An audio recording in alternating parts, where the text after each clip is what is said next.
Hello, hello mga kaplog sa Bacolod, charot. It's me, Bench Kanamit-Namit Vlog. So isa naman ka masadya kag puno naman sa nga pagpakamayo sini nga adlaw. Kagopdan nyo naman ako sa akong pagbiga-biga diri sa Bacolod. Charot lang. Makadto ako makadto ako sa isa ka sikat ko no nga kalan-an diri sa may palapala amo ang Scarborough Seafoods. When we talk about seafoods, di syempre daw ginagutom-gutom na ako kay kanamit gina mga seafoods.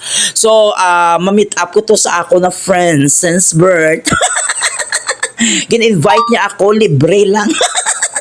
Wala matay kasarang mo. So ginabagtas namon ang dalanon diri sa may Mandalagan Highway. Kag makita ninyo ang renovation sa Robinson Place, Bacolod City. Kag ang mga building na mga newly bala o established no kag kadagko-dagko katigas-tagas ka mga building, no? Kag mo ini ang buhay trapiko diri sa may Bacolod, katawhay, mainit, no?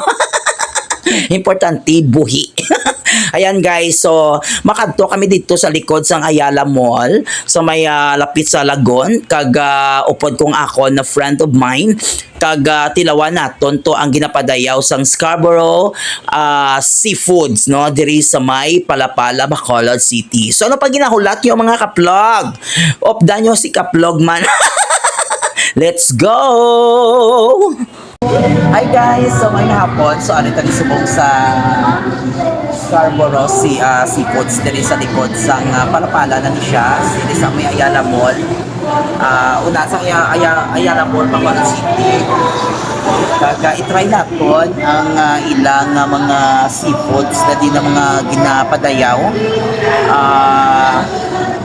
Wala ko yung kwarta, ha? Nari ko diya, ha? May nag-invite lang sa akon ng friend ko na I don't want to mention na friend kaya halin pa rin siya sa America. So guys, ipakita natin hindi na ko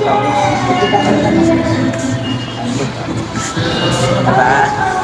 So kung gusto nyo magkanto diri kanto lang kamo niya dala lang kamo kwarta nyo, hindi na po galad kung wala ko kwarta. Thank you for watching.